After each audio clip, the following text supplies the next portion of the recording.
જિગ્નેશ મેવાણીના આંદોલન બાદ ભાવનગરની પોલીસ છે તે સક્રિય થઈ છે। તાજેતરમાં જે એલસીબી વિભાગ છે તેમને શહેરનો જે આડોડિયાવાસ વિસ્તાર આવેલો છે કે જ્યાં યંત્રો દ્વારા જુગાર રમાઈ રહ્યો હતો ત્યાં દરોડા પાડવામાં આવ્યા છે। આપ આ દ્રશ્યો લાઈવ જોઈ શકો છો કે અહીં જે દુકાન આવેલી છે કે જ્યાં યંત્રો મારફતે ઓનલાઈન જુગાર છે તે રમાડવામાં આવી રહ્યો હતો। હાલ એલસીબીના પીઆઈ સહિતનો જે એલસીબી સ્ટાફ છે તે આ દરોડાની કાર્યવાહીમાં જોડાયો છે। જોકે કેટલા રૂપિયાનો આજે ઓનલાઈન જુગાર યંત્રો દ્વારા રમાડવામાં આવતો હતો તે હજી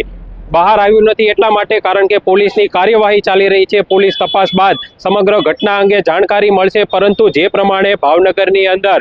દારૂ જુગાર સહિતના જે 2 નંબરના ધંધાઓ છે તે ફળી ફૂલી રહ્યા છે તેના પર અંકુશ લગાવવો જરૂરી છે, કારણ કે જે પ્રમાણે કાયદો અને વ્યવસ્થાની સ્થિતિ કથળી રહી છે અને તાજેતરમાં જિગ્નેશ મેવાણી દ્વારા જે આંદોલન ચલાવવામાં આવી રહ્યું છે, કોંગ્રેસના જે પ્રવક્તા હતા તેમને પણ ડીવાયએસપીને આવેદન આપ્યું હતું અને ત્યારબાદ આપ આ દ્રશ્યોની અંદર જોઈ શકો છો કે ભાવનગરની જે એલસીબી પોલીસ છે કે જેમની મુખ્ય જવાબદારી છે જે પ્રમાણે ધંધાઓ ચાલતા હોય તેમના પર દરોડા પાડવાની, એટલા માટે આ જે પોલીસ છે તેમના દ્વારા દરોડાની કાર્યવાહી અત્યારે હાથ ધરવામાં આવી છે। શહેરનો જે આડોડિયાવાસ વિસ્તાર છે, જો કે કેટલા યંત્રો છે કયા પ્રકારે રમાડવામાં આવી રહ્યું હતું, કારણ કે આમાં સામાન્ય જે વ્યક્તિઓ હોય છે તે આનો ભોગ બનતા હોય છે, એટલે કે લોઅર વિસ્તારની અંદર આ યંત્રો દ્વારા જુગાર ચલાવવામાં આવી રહ્યો હતો। જો કે કેટલા સમયથી આ જુગાર છે તે રમાડવામાં આવતો હતો કે કોઈ મંજૂરી લેવામાં આવી હતી કે નહીં તે પણ હાલ તો તપાસ બાદ જ માલુમ પડશે, કારણ કે જ્યારે પણ આ પ્રમાણે ભાવનગરની અંદર 2 નંબરના ધંધા પકડાય છે, 2 નંબરનો જ્યારે